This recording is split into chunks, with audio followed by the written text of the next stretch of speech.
en nuestros días. En estos años se ha trabajado mucho sobre el acompañamiento. ¿Quién no habla hoy de acompañamiento? Es casi difícil identificar, ¿no? Todos hablan de acompañamiento, ¿no? Hasta a nivel político, ¿no? Que después no se dejen tocar, acompañar es otra cuestión, ¿no? Pensamos este tema, peregrino de esperanza, protector de la dignidad humana. Yo pienso que más que hablar de protector, que sabe un poco paternalismo, hay que saber cuidar la dignidad humana. Porque cuidar, de verdad, es poner la dignidad en el corazón propio de cada uno de nosotros. Tenemos que humanizarnos para poder humanizar la historia de nuestros días. Yo hace 30 años empecé a moldear lo que son los cuidados paliativos aquí en el Ecuador. Y lo hice a partir de una experiencia personal, no haber podido acompañar a mi madre, que en una cuestión de 20 horas terminó sus días en una unidad de cuidados paliativos. Me había llamado el día anterior y la última noticia que le daba, mira, voy a dejar Colombia y me voy para Ecuador. Fue la última comunicación. El día siguiente, cuando yo salía de Colombia para el funeral de mi madre, llegaba una última carta. En ese tiempo no existía el internet y terminamos solamente con una palabra: coraje, adelante. Y creo que esta es la motivación en medio de los desafíos de nuestros días. Me da mucha satisfacción que después de 30 años de lucha, a nivel de cuidado paliativo no se hablaba. Yo hice una licenciatura de Teología Pastoral Sanitaria en Roma y tengo que decir que en el 94, hasta a nivel de Iglesia Católica, muy poco se hablaba de cuidados paliativos. Entonces, es un redescubrimiento tan importante en estos tiempos. Bien, hay mucha publicación, mucho testimonio hoy sobre el acompañamiento. Yo he participado en la publicación también de una guía de pastoral de la salud para América Latina y el Caribe, que se publicó gracias también al CEDAM. Pienso un poco a una cantidad de documentos, sobre todo la nueva carta de los agentes sanitarios, que es la última publicación del extinguido Pontificio Consejo para la Pastoral Sanitaria, hoy transformado en Desarrollo Humano Integral, porque el Papa Francisco cambiaba todo, ¿no? Y pienso también a un documento como Samaritanus Bonus de la Doctrina Social de la Iglesia. Son todos documentos y mucho más que son propuestos un poco también para su documentación.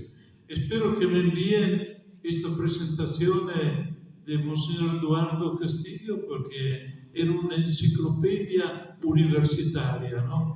Que alcanzarle a percibir todo el contenido es bastante complejo.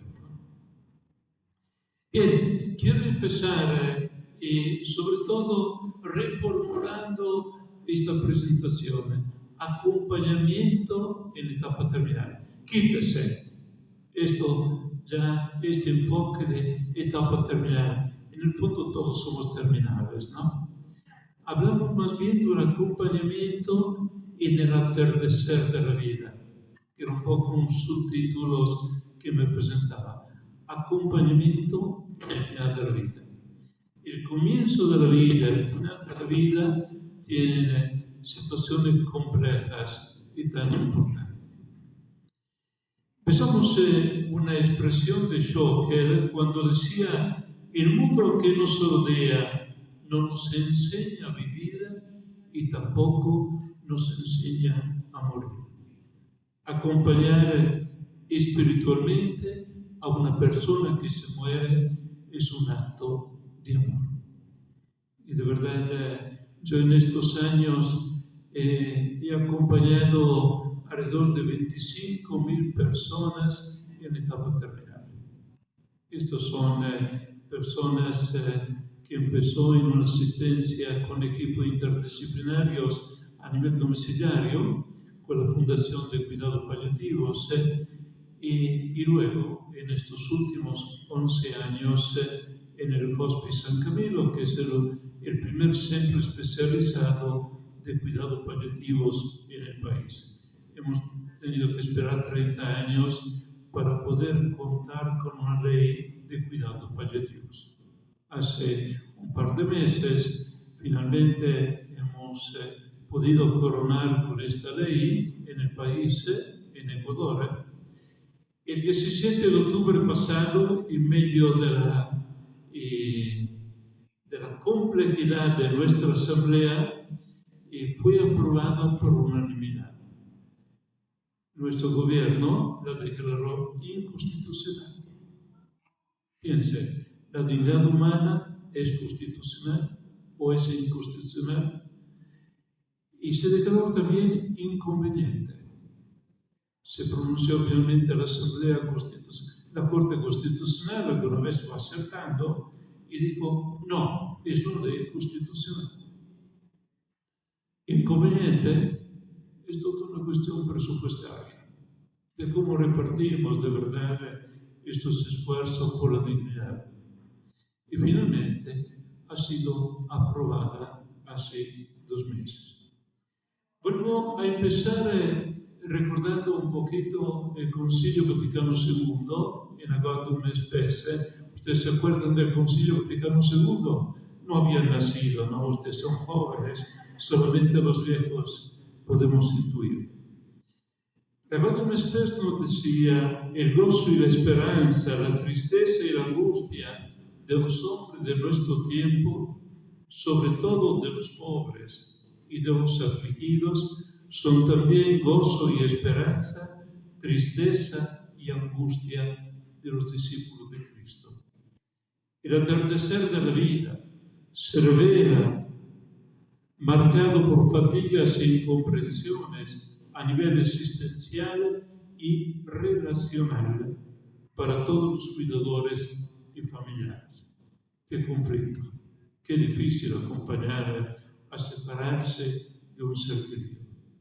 La Iglesia considera el servicio a los enfermos, al mundo de la salud, como parte integrante de su misión humana y humanizadora, con la cual ha acompañado a hombres y mujeres en el vivir con dignidad y esperanza el propio morir. La Iglesia acoge el llamado de una humanidad que pide curación y esperanza, invitando a la sociedad a buscar hoy estilos más humanos para expresar atención y solicitud con los enfermos y con los que los acompañan. Los progresos hoy de la medicina y las nuevas técnicas asistenciales han brindado a la muerte hoy una nueva identidad. A menudo no se trata de un momento preciso de la muerte, sino del proceso del morir. Muchas veces me preguntan: defina la muerte.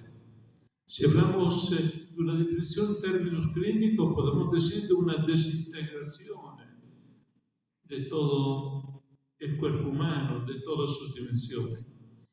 Pero nosotros somos testigos del proceso de morir, acompañar, estar con, ser con el otro. Estamos hablando hoy de una cultura que considera al paciente como realmente un sujeto de relación, no solo como objeto de diagnóstico y de investigación. De un modelo biopsicosocial pasamos a un modelo biográfico y holístico, un modelo de significados. Vuelvo a retomar lo que decía Monseñor Eduardo hace poco, citando el capítulo 25. Es muy poco lo que yo he retenido, ¿no?, de Monseñor Eduardo, que es una enciclopedia, ¿no? Pero todo lo que hicieron a uno solo de estos mis hermanos más pequeños, a mí me lo hicieron. Somos capaces hoy de estar cerca de los que sufren, somos capaces de acompañar un ministerio de ayuda. Acompañamiento después podemos descubrir que deriva etimológicamente de companes. Esto nos indica que es un compartir con otro o con otros, en el propósito de llegar a una meta o de conseguir algo. Su significado tiene relación simbólica con lo que podríamos expresar así: comer pan juntos, sentarse a la mesa emocional y espiritual del otro, particularmente cuando sufre, cuando está enfermo, e intercambiar cuanto hay en ella: sentimientos, deseos, preocupaciones y esperanzas. Acompañar espiritualmente desde la fe pasa por hacer un camino con el que sufre, caminando a su ritmo, acompañando las notas musicales del mundo interior. Acompañar, pues, significa disponerse a entrar en tierra sagrada libre de algunas tendencias, como la tendencia de moralizar, juzgar. Acompañar desde la fe comporta hacerse cargo, tomar a pecho la vida del otro, hacerse cargo de la experiencia ajena, dar hospedaje en uno mismo al sufrimiento del prójimo, así como disponerse a recorrer el incierto camino espiritual de cada persona con la confianza de que la compañía sana ayude a superar la soledad, genere comunión y salud en un sentido holístico. Chesterton no recordaba: para ser acompañante hace falta toda la vida que tenemos. Un corazón de ermitaño, un alma de montañero, unos ojos de amante, unas manos de sanador y una mente de la vida. Una definición enciclopédica hermosa. Ser luchadores, ser pacientes, dejarnos compaginar o contagiar, como decía el Papa Francisco, por una cultura de la ternura, de la cercanía. Argugliola, en un libro interesante, El cazador de instantes, nos decía: ¿qué hacer cerca del final de la vida? Cercana a la hora deberíamos tener 2 días. El primero para reunirnos con quienes hemos odiado, y el segundo para hacerlo con quienes hemos amado. A unos pediríamos perdón por nuestro odio y a los otros por nuestro amor, de modo que, aliviados de ambos pesos, pudiéramos dirigirnos ligeros a la frontera, aunque estamos preparados. Nos falta siempre algo. Susana Tamaro es un libro que citaba mucho el cardenal Carlo Maria Martini, Donde el corazón te lleva. Nos decía: por haber vivido tanto tiempo y haber dejado en mi espalda tantas personas, a estas alturas sé que los muertos pesan, no tanto por la ausencia como por todo aquello que entre ellos y nosotros no ha sido dicho. Siempre hay algo pendiente. Hubiéramos podido decirte, hubiéramos podido escuchar y no hemos hecho. La proximidad de la muerte conlleva siempre separaciones y las separaciones son sinónimo de sufrimiento. Pero es un duelo. Hablamos hoy de un duelo anticipatorio, antes de una separación, de un duelo propiamente dicho. A veces hablamos de un duelo patológico. Lo que pasa muchas veces con esta experiencia del aborto también. Yo he encontrado personas después de 35 años de haber realizado abortos, ¿no? Es una experiencia que nos los separa, no nos deja solos. El acompañamiento è la dimensione fondamentale della relazione di curazione, expresa la actitud de acogida y de solidaridad para con las personas enfermas. Es una disposición a considerarse como trato característico de cualquier relación humana vivida responsablemente. Cito ahorita este documento Samaritanos Bonos, muy clave en estos últimos años. El acompañamiento se hace particularmente arduo y complejo cuando la muerte se aproxima. Se trata de estar con, de saber estar con el otro, de ser presencia que abre siempre a la esperanza. La idea matriz es esta: el enfermo es una persona. La medicina requiere hoy un arte y un estilo humano. Estamos llamados a brindar nuestra mano a todos los que sufren, que nadie se sienta abandonado, no cuidado, no acompañado. Una presencia amorosa busca encontrar a la persona y llenar este espacio vacío. En toda la comunidad de los creyentes que asiste y consuela, transformándose en una comunidad sanadora. Cada vida vale, cada vida es un don de Dios y pide el deber de reconocimiento y de respeto. Empezamos otra reflexión. Tenemos que aprender a entrar en el arte de acompañar. La medicina es un arte. Acompañar es un arte. Cito un cuento. ¿Le gustan los cuentos o no? En el reino de las mariposas, una vez el rey vio algo que relumbraba a lo lejos. Entonces quiso saber de qué se trataba. Envió una mariposa para que investigara.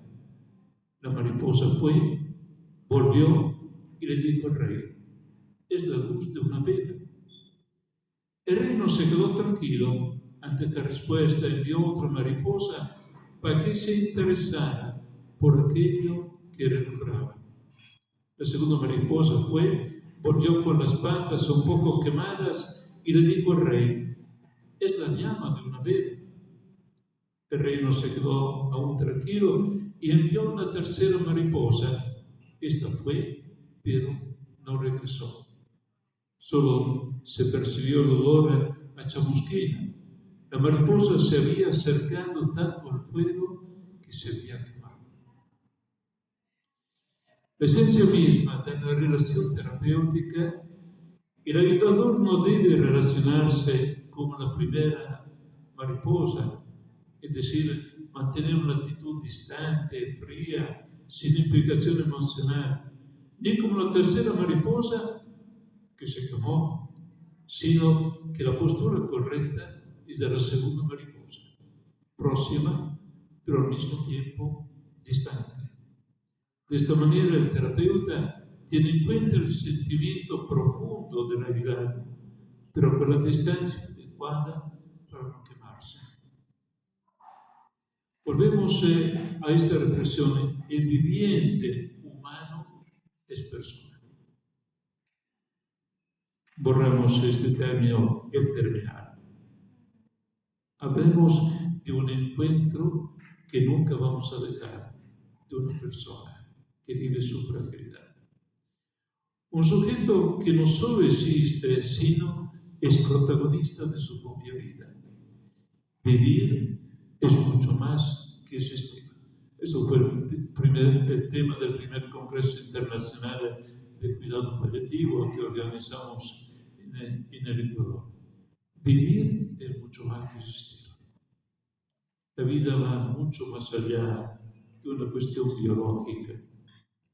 Cuando la vida se debilita, surge la necesidad de poner al centro siempre la persona enferma, con una escucha atenta y disponible a sus preguntas.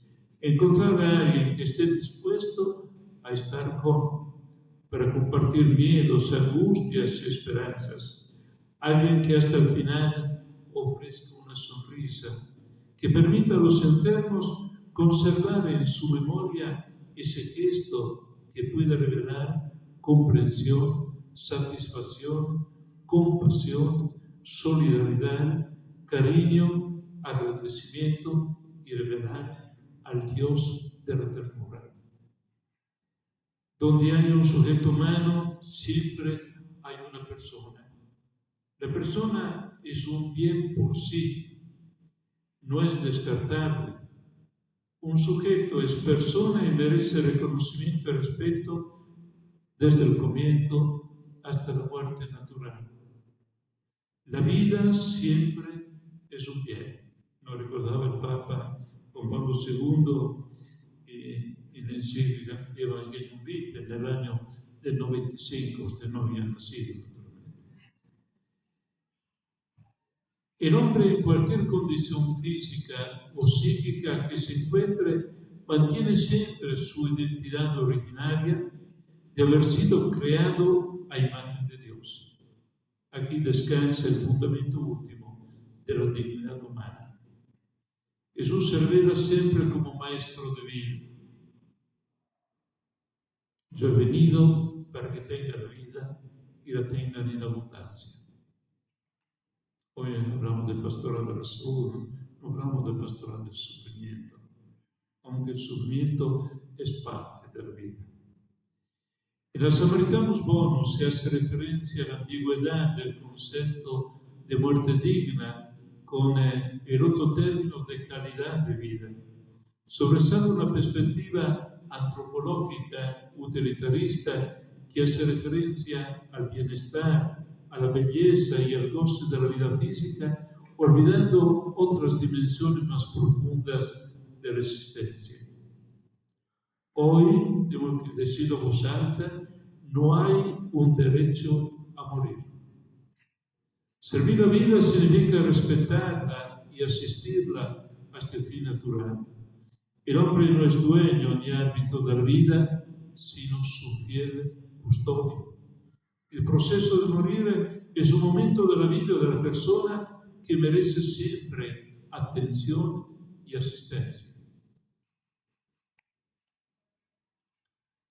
Carlos Díaz, en un libro, Cuando tu sufrimiento y el mío son un mismo sufrimiento, nos recuerda leer el morir desde el vivir, no la vida desde la muerte. La muerte es ajena a nosotros, pero el morir es lo más concreto y propio de cada cual. De ahí la necesidad de saber morir, lo que reclama la experiencia concreta de un saber vivir, cuidando y dejándonos cuidar. La vida siempre es sujeto de derecho. No significa perseguir a la vida siempre. Hay un derecho a morir con dignidad, con el auxilio de la terapia del dolor y la renuncia a medios desproporcionados. El Papa Francisco nos recordaba, lamentablemente, en nuestra época tan rica de conquistas y esperanza, nos faltan poderes y fuerzas para una cultura del desechable. Las víctimas de tal cultura son los seres más débiles y los más frágiles. Las virtudes de confianza, proximidad y participación, como la empatía, la compasión, la consolación, invitan a entrar en el sufrimiento y en la soledad del otro, para compartir aún en la enfermedad la bondad y la belleza belleza de la vida.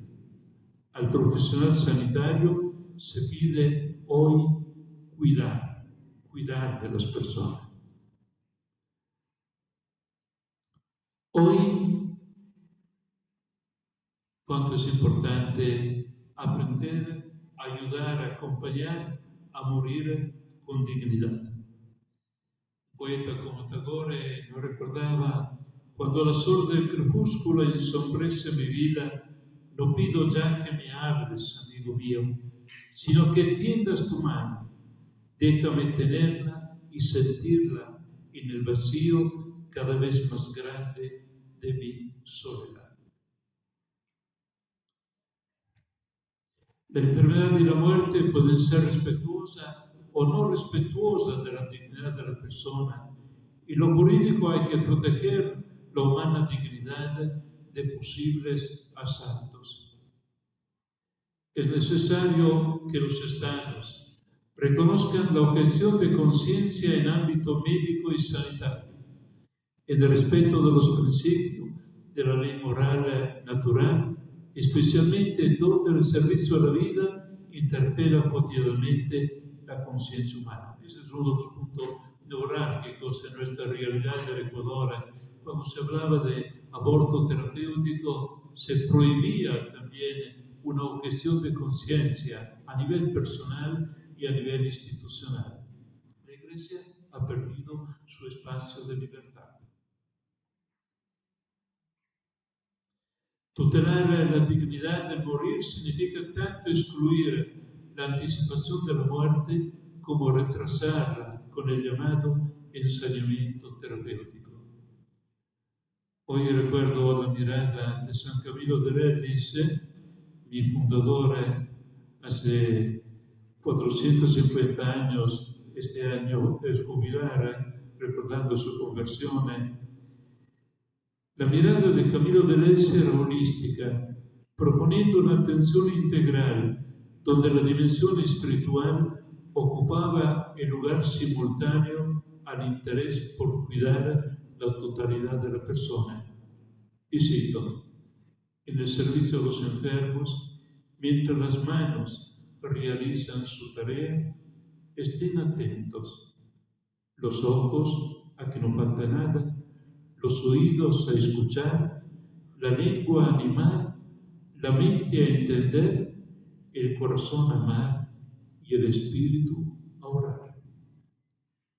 Vuelvo a citar: cuando un enfermo se encuentre ya en el tránsito, próximo a morir, procúrese con toda la diligencia posible que alguien, sacerdote o incluso laico, esté siempre a su lado para recordarles algunas cosas espirituales, para el servicio de esa alma, y que no se aleje de él a no ser por verdadera necesidad, sea de día que de noche.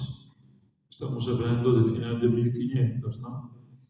Tal vez tenemos que aprender también de nuestra tradición. Hoy es el tiempo de una medicina paliativa. Paliar no quiere decir acompañar a morir, sino ayudar a vivir bien hasta el final. Recordamos cómo la fundadora agnóstica, la doctora Cicely Sanders, decía: tú eres importante por ser tú. Y nosotros haremos lo posible no solamente para ayudarte a morir bien, sino ayudarte a vivir hasta el último de tus días. Cambian un poco los parámetros. Los cuidados paliativos no son una medicina de la resignación, sino solicitan profesionalidad y una aproximación activa y más calificada para una respuesta global al enfermo. Porque se puede y se debe cuidar siempre, aun cuando no se puede curar. Acompañar significa activar una asistencia que esté cerca del paciente y de sus familiares hasta la conclusión de su vida temporal, consolando, aliviando el dolor, ayudándole a confrontarse con el sentido de caminar hacia la muerte.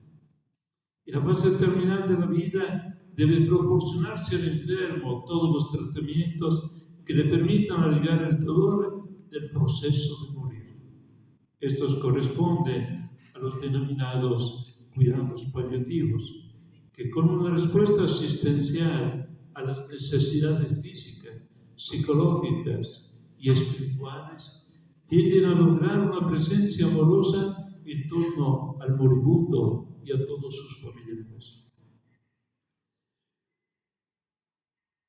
La Organización Mundial de la Salud se demora unos años a intuir lo que era la medicina paliativa.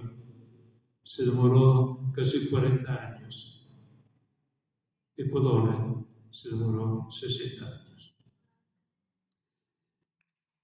Lo recordaba, la medicina paliativa como un abordaje que mejora la vida de los pacientes y de sus familias que se encuentran afrontando las problemáticas asociadas a enfermedades incurables a través de la prevención y el alivio del sufrimiento por medio de una identificación precoz y de una intervención sobre el dolor y otras problemáticas de naturaleza física, psíquica y espiritual. La paliación de los síntomas no comienza con la terminalidad, sino que acompaña todo el proceso de la enfermedad. Esta es la lucha con los famosos trabajadores sociales. Piensa que un paciente merece cuidado paliativo cuando faltan 48 horas para morir. No han entendido lo que es aplicar una anestesia y lo que es acompañar. Cuidar del otro debe perseguirse siempre y debe implicar todos los sanitarios, voluntarios, asistentes espirituales, familiares, dentro de una participación de las opciones terapéuticas consideradas válidas por el bien del paciente. Esa es la importancia ahora del acompañamiento espiritual. Acompañar espiritualmente al enfermo al final de la vida es permitirle expresar siempre sus sentimientos, escuchar, acoger sus lamentos, su rabia, sin juzgar, sin dar soluciones, es ayudarle a descubrir la presencia de Dios Padre bueno y misericordioso, sostenerle en la fe, que siga caminando con serenidad y esperanza para vivir el último instante. Creo que Dios no es un misterio, Dios no es un concepto, sino Dios se vehicula a través de las personas humanas que están allí acompañando, amando y sufriendo. Unas preguntas clásicas. ¿Por qué a mí? ¿Qué sentido tiene la vida? ¿Qué papel juega Dios en la etapa final de la vida? ¿Qué va a ser de mí? ¿Por qué sufrir hoy? ¿Vale la pena tal vez pensar en la eutanasia? Yo he tenido algunos pacientes que han pedido eutanasia. Y cuánto es importante escuchar, acompañar. Pero también hay muchos testimonios que al final de la vida todo se vuelve retroactivo. Quiero volver a vivir la esperanza de vivir. Cuando un paciente entra al hospicio, siempre le digo, no se hagan ilusiones, no se hagan falsas expectativas, pero cultivemos la esperanza. Un proverbio vasco nos dice, no añadir minutos a la vida, sino vida a los minutos. Buscar dar un significado a cuanto acontece no es fácil.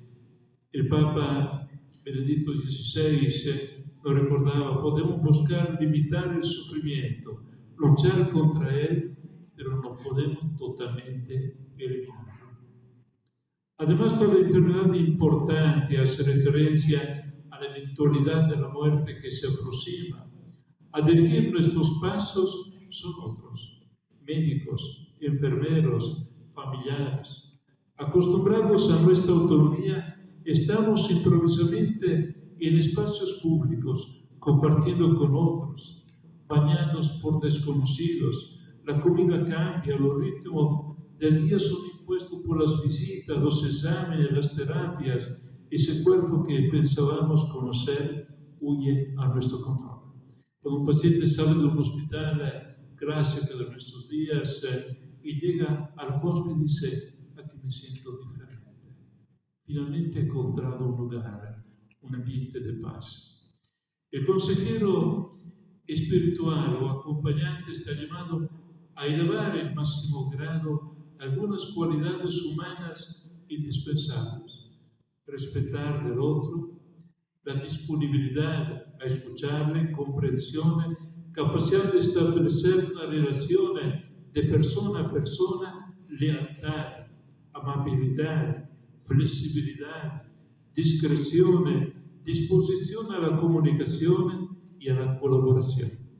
Hay un documento hermoso de estos últimos años de la Conferencia Episcopal Italiana que se llama En la noche de la vida. Y dice: el acompañante espiritual es enviado siempre por la Iglesia. Debe ser una persona capacitada para vivir en profundidad cada encuentro humano y promotor del encuentro con Dios revelado por Jesús. Por eso debe poner en juego la propia fe y las propias dudas, las propias incertidumbres y fragilidades, su esperanza a la luz y las tinieblas que habitan en su corazón. El acompañante pastoral está llamado a revelar el rostro de la compasión, haciendo visible y creíble la compasión de Dios. El acompañamiento pastoral reclama hoy el ejercicio de las virtudes humanas y cristianas, de la empatía, de la compasión, del hacerse cargo del sufrimiento del enfermo, compartiéndolo, y del consuelo, del entrar en la soledad del otro para hacerle sentir amado, acogido, acompañado, apoyado. Es hermosa esta experiencia de acompañar al final de la vida. Siempre recuerdo una chica que había cumplido 21 años 2 días antes de fallecer, una chica tan linda, ¿no? Después me regalaron una foto que la tenía en la oficina y los que entraban me preguntaban ¿qué es su novia? Entonces lo puse en una sala que se llama Armonía y Vida para confundir a la gente, ¿no? Para recordar estos rostros amigables, significativos. Como recuerdo una chica de 12 años que 2 días antes de morir pedía una hamburguesa con papas fritas y Coca-Cola, naturalmente. ¿Sabes qué hermoso? Y esta afirmación: ¿cómo estás? Estoy bien, estoy muy bien. Al otro lado estaba la mamá y dice: no, no te vayas, no me dejes sola, ¿qué voy a hacer sin ti? ¿No? Saber acompañar, saber respetar. Hoy estamos llamados a pasar del sufrimiento a la compasión y a la esperanza. Los acompañantes pastorales, ministros de consuelo y promotores de esperanza, con su cercanía partícipe y solidaria cerca de los que sufren. ¿Imitan a quién? Imitan a María, que a los pies de la cruz es de consuelo para el Hijo. Si bien no hace nada para quitarle de su destino, de la misma manera dan testimonio de su esperanza en la vida, luego de la muerte y en la resurrección final, animando y sosteniendo la esperanza de quien sufre y de quien muere. Fíjate el testimonio que hemos escuchado hoy también frente al dolor post-aborto. Tengo presente un retablo que tenemos en la sala de despedida. No morguen, por favor. Sala de despedida para despedir a alguien que ha muerto. ¿Dónde está este retablo de la piedad? Una madre que aprieta fuerte a su hijo. El amor no termina. Nuestra tarea no termina con la muerte de un paciente, sino va mucho más allá. Pensamos la elaboración del duelo, de una pérdida, la elaboración de significados. como ser ministro de esperanza hoy para los otros. El ministro es un servidor, quien se pone a disposición de los otros, con la conciencia de obrar no en nombre propio, sino como un enviado. Gracias a la relación con quien cuida de él, el enfermo puede recuperar confianza para abrirse nuevamente a la esperanza. Sí, yo creo que quiero escuchar.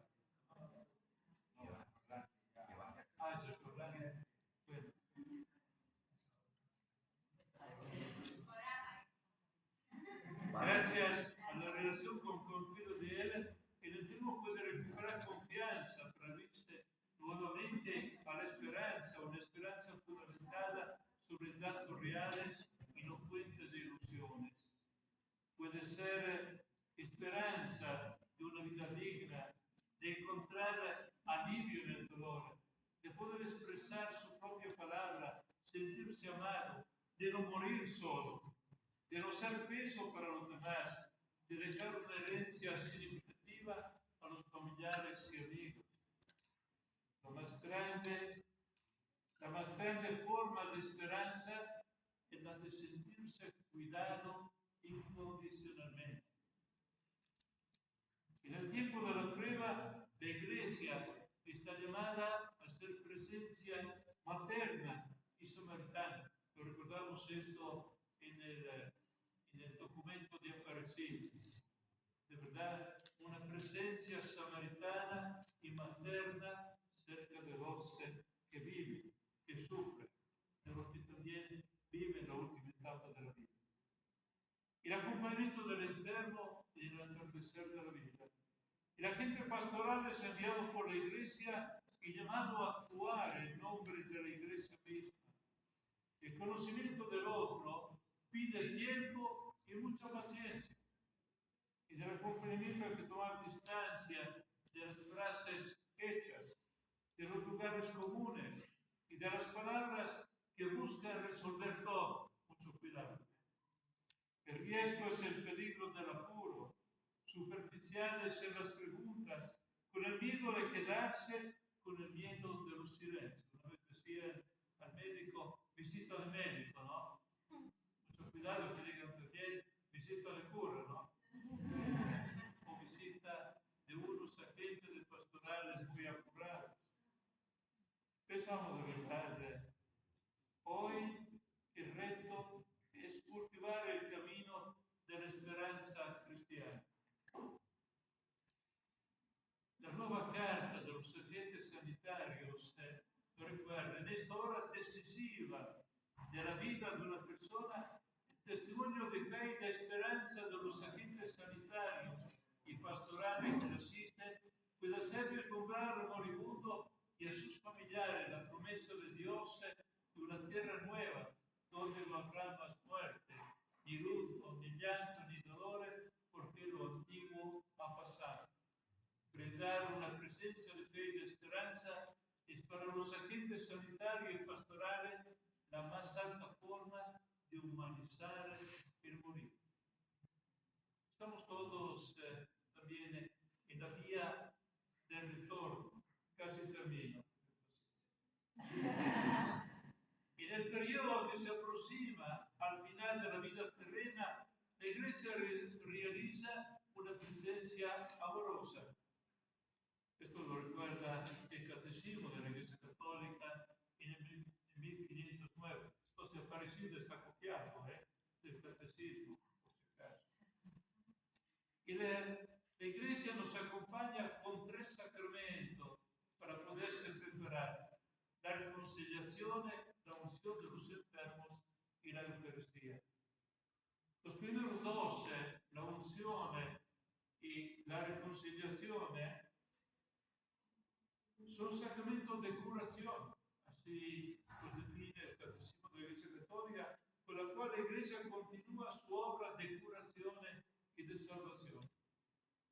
La Iglesia reconoce el poderoso primado de la misericordia de Dios, hasta el punto que en caso de peligro de muerte, todo sacerdote, incluso privado de la facultad de oír confesiones, puede absolver de cualquier pecado y de toda excomunión. Estoy hablando del sacerdote reducido al estado laical, no de curas falsas, ¿no?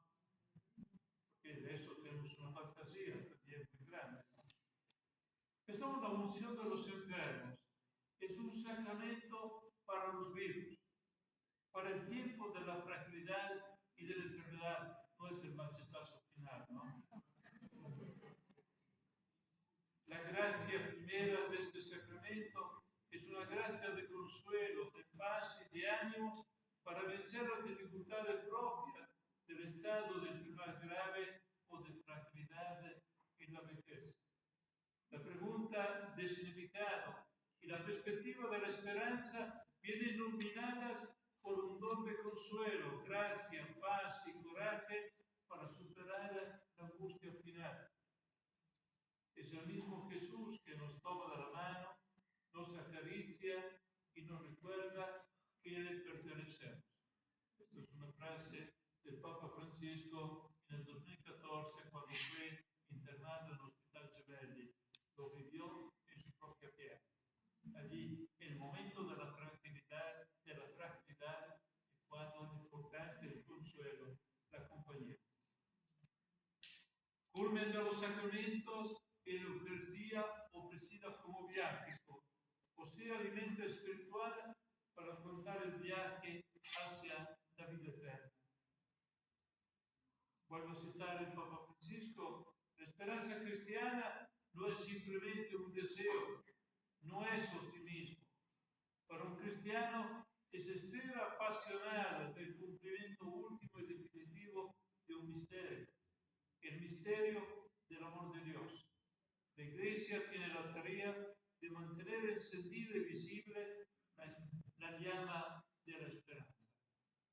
Esto de verdad es un desafío tan grande, ser cuidadores de la vida, ser portadores de esperanza. Y termino con una expresión, un poema de un autor anónimo que se llama Mi consuelo eres tú, que está dirigido a todo acompañante pastoral en el final de la vida, en la cual estamos llamados a dar gracias a aquella persona que a veces nos ha consolado con su presencia. Estar cerca de los enfermos final de la vida es un aprendizaje. Y mucho más lo que recibimos de lo que podemos dar. Es una reflexión permanente que en equipos interdisciplinarios siempre compartimos. Cuando hablamos de equipo interdisciplinario, en la visita al paciente, también a nivel domiciliario, hablamos de médico, enfermera, psicólogo, asistente espiritual, acompañante. De verdad, es mucho más lo que podemos recibir. Mi consuelo eres tú cuando me haces pensar sobre la temporalidad de todo bien.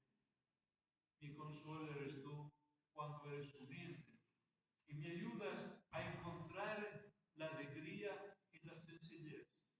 Cuando me estimulas a no rendirme ante la adversidad. Cuando guardas al tesoro de mis confidencias. Cuando alivias mi soledad con gesto de cariño. Cuando acoges mis lamentos y mis duelos. Cuando sacas a la luz mis recursos ocultos. Cuando alimentas mis ganas de vivir. Cuando entiendes el porqué de mis lágrimas. Cuando me suministras sueros de buen humor. Cuando me guías para encontrar fuerza en la oración. Cuando miras conmigo las fotos descoloridas de mi pasado y de los proyectos realizados. Cuando respetas los ritmos de mi otoño. Cuando colocas tu mano sobre mis miembros cansados. Cuando me velas en silencio junto a mi cama. Cuando me ayudas a despedirme de la vida por todos los momentos donados. Gracias.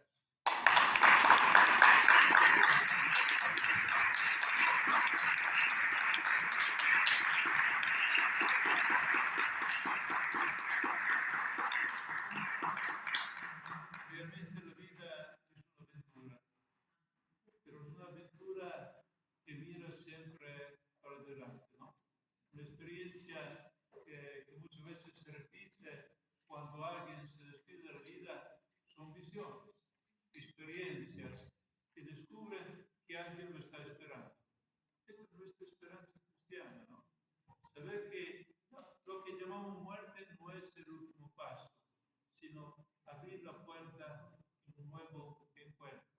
Esta es la perspectiva cristiana, saber que la muerte es un puente. Los primeros cristianos, los primeros siglos, cuando traducían la muerte como un nuevo nacimiento. Esto es una posibilidad que toca a nosotros experimentar la separación, pero acompañar siempre en la esperanza. Me da pena